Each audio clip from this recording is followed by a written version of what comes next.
All right, let's bring in our guy Adam Munsterteiger from BuffStampede.com. Joins us on the show weekly to talk all things Colorado Buffaloes. And they beat ASU a little bit closer than I thought it might be, but a win is a win. Now turning the page to Stanford. Mr. Munsterteiger, how we doing? Your thoughts, opinions from that Arizona State game, and your temperature of the team as they move forward to Stanford on this Friday night. My first thought is I'm glad I moved out of Arizona. It's October, and it was really hot down there. I don't understand. I guess everybody's different in terms of how temperature affects them, but man, that was brutal weather to be down in for that game.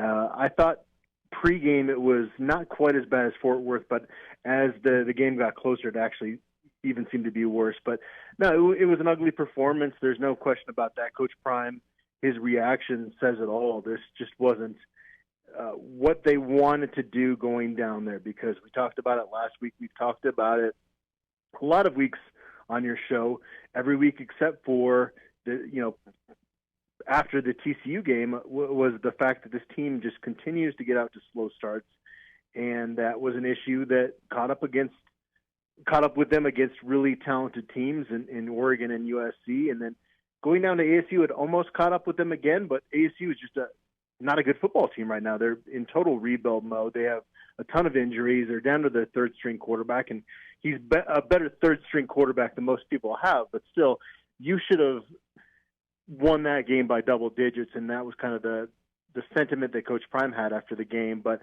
you're 4-2. You've already overachieved from what the odds makers had for an over-under for the entire season, and you've done that in the first half of the season. So it's kind of contradicts itself a little bit, but I think generally you'd be more pleased about and optimistic about the future, given that they didn't play up to their capabilities and they're 4-2, versus had everything gone right for them those first 6 games, and now they're 4-2. So there's a lot they can improve on, which makes you excited about the second half of the season. Everybody knows where they're struggling. It's obviously the offensive line. It's the big reason why this offense just can't get going. We saw it on the first drive. It ended up being 2nd and 21 before you knew it, because the offensive line can't block anybody. Is there any silver lining, any reason for optimism that somehow, some way this offensive line will be able to improve over the next few weeks? They could get a little bit better, and at times, sometimes it's been overblown in terms of the fact that Shedeur has held on to the ball for a long period of time. I didn't really feel like that was the case down in Tempe. I felt like he was having a hard time even getting to his first option before the pressure was in his face and he was having to retreat or take a sack. So I wouldn't imagine that Colorado's offensive line is going to be a great unit at any point this season, but I think you can game plan around some of it. I felt like against USC, the way that Sean Lewis had dialed up that game plan was getting the ball out of Shedeur Sanders' hands quicker. And, yeah, it's not necessarily going to be throwing the ball downfield and getting those quick scores maybe the way the fans want, but I think that's going to be effective, especially when you look against a team like Stanford this Friday, a Stanford team that's given up 305 yards per game through the air. I think you can game plan around some of the deficiencies there, and we have seen some improvement in terms of the run blocking. So there have been some improvements, but I would have a hard time thinking that that's going to be a great unit at some point this season. Just the guard play just is not up to snuff in the Pac-12. Well, one area of play that has been up to snuff is the wide receiver group here. I mean, we were talking about it earlier in the show. I mean, it seems like every other week now you're getting a new guy stepping up, whether it's Omarion Miller, one week Jimmy Horn Jr., Zay Weaver, whatever it might be. And in Tempe, it was Javon Antonio, 5 receptions for 81 yards and a touchdown.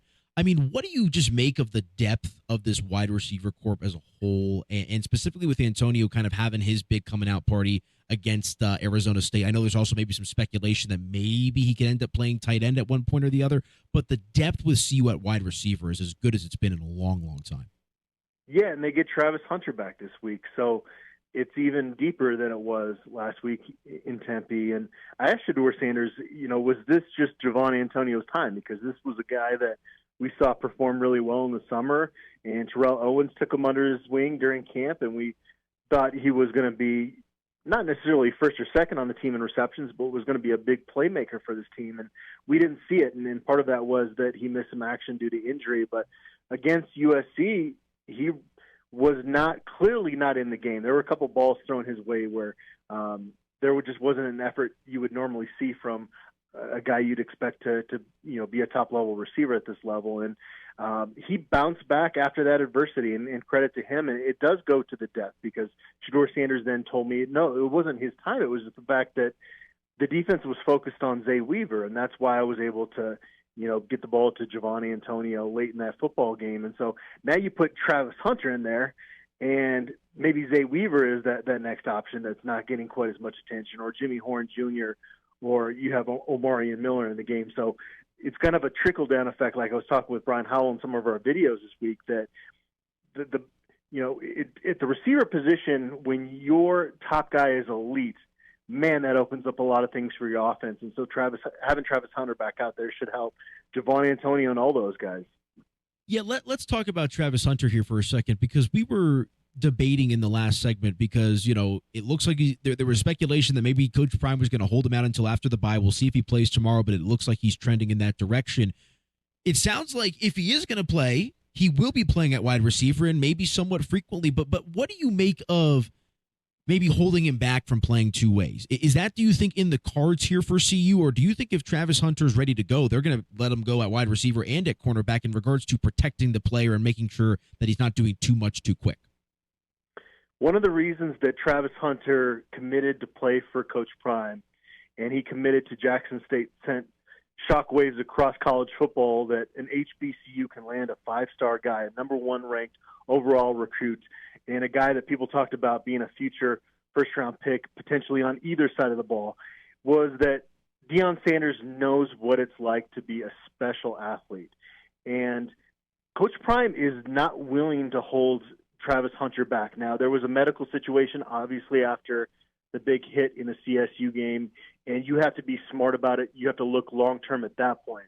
But Travis Hunter is now cleared, and as Coach Prime said at his Tuesday press conference, hey, as long as the wind is there, his conditioning is there, we're not going to hold him back. And he even told Mark Johnson on his weekly radio show that you can't hold a guy like Travis Hunter back in a game.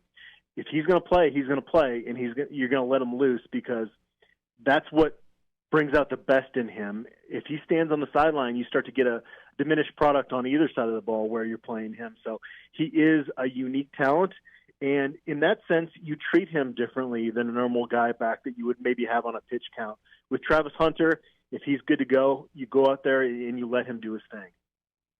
Yeah, and it'll be interesting to see, what he looks like coming back from that injury. It has been a little while since we've seen him out there, but there's no question about the talent and the impact that he brings to the game on both sides of the ball. But let's turn the page here, going up against, or taking a look at this Friday night matchup between CU and Stanford. I'm going to be honest, I don't know a lot about Stanford. I saw them play USC earlier this year, but I believe a lot of polls have them be one of, if not the worst team in the Pac-12 entering the season. What's kind of your overall analysis of this Stanford team coming to Boulder? Well, I think they have a good head coach. I like Troy Taylor, and I think he's going to do well there long term. But Stanford doesn't get to use the transfer portal the way that some other programs do, because of their academic standards. They only had one transfer in David Shaw's last season as a head coach there. Troy Taylor was able to get, I think it was 6 or 7 in, and they were excited about that. That was like, parting of the waters to be able to bring 6 or 7 transfers in. So they're going to have to build this program, the core of it, through the high school ranks, and that just is not going to be an overnight fix. And so they went, 3-9 last year. They had 5 guys drafted into the NFL. So this was a depleted roster. This is the first time since the early 2000s that Stanford's had a new head coach really trying to rebuild, because Jim Harbaugh built it up and David Shaw took over a winner and really did some great things. I think it was 8 straight seasons at the beginning of his tenure where they went to a bowl game, and things kind of tapered off late. And that kind of coincided a little bit with NIL and with the transfer portal. And so it's going to be challenging for Stanford going forward. I don't know if that's going to be a top 15 program anytime soon, but I do like Troy Taylor and some of the concepts he brought from Sacramento State. In fact, he did such a good job of building up Sacramento State's program that they came and beat Stanford, his new team, in non-conference play. And it wasn't a case like Boise State where Colorado hired the wrong coach in Dan Hawkins and Chris Peterson took Boise to new heights. It was just that Troy Taylor had built such a great program at Sacramento State. So I think he's going to do well there. But this is a team, if you're Colorado, at home, even though you have a short week, even though they have a bye week, you need to come out and win this game by double digits. I love Troy Taylor. He was very successful at Sacramento State, and he was one of the guys when we were looking at plan Bs of if they couldn't get Coach Prime, he was at the top of my list of head coaches they could go after that could try to rebuild what CU had there. Adam, on Thursdays, I always like to ask you about recruiting. There's a couple of big recruiting news going on right now. There was a smoke signal sent out last night. It looks like the football team might be getting a commitment here, but I got to talk basketball. We talked a little bit about it on your podcast. There's two big commitment announcements this week, Trent Perry and Andrew Crawford. Can you just tell the listeners a little bit about those two and maybe what you might expect from an announcement this weekend? Yeah, no, Andrew Crawford is somebody that has been up to CU so many times because his sister went up to CU and he was an early offer for Colorado, and it's so close to home, him being in Littleton, that he spent so much time at Colorado that it was a foregone conclusion he was going to be a Buff. And Stanford enters the picture, and they make a hard run at him. I do like where Colorado sits right now, leading up to his announcement on Saturday. With Trent Perry, I'm not quite sure what to expect. I would probably guess that he's not going to end up in Boulder. This is a guy that has also taken multiple visits up to Colorado, but there's been a lot of pressure for him from his family to maybe attend Stanford. So we'll see if he ends up there. One other guy to throw in there, though, we're talking men's basketball recruiting. Sebastian Rancic is from Southern California in terms of his high school playing career. He's from Slovenia initially. He's got an announcement coming up in about the next 10 days, and things are looking pretty promising with Colorado for him. He also took a visit to USC. So if the Buffaloes were able to land Crawford and Rancic, that would give them three guys as commitments for the early signing period.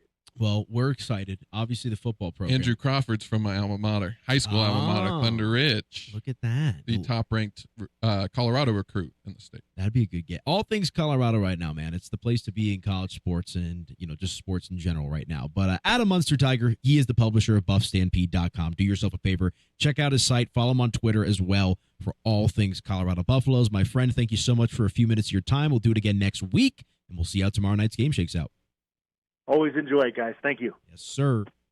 I learned so much every time we talk to that guy, man. Because I'm not even going to lie. I feel like the first couple segments, yeah, good conversation. Like, good, you Travis Hunter, good. And then it's like, Adam just tells me all I need to know. He's got the knowledge. That's why we post that full segment to the Mile High Sports YouTube channel as well, just because it's like the ultimate preview segment. It's like 12 minutes of what you need to know about what happened last week, what's happening this week, the recruits, and maybe a little basketball along the way. We have to talk everything. Yeah, I love it. Basketball season's coming up. Hey, by the way, scrimmage right before the game on Friday night, 5 p.m. The doors open, I believe, or the scrimmage starts right around 5:30. Go check out the basketball team before you walk into Folsom Field tomorrow night. Love that. Good energy up in Boulder tomorrow night for all things CU athletics.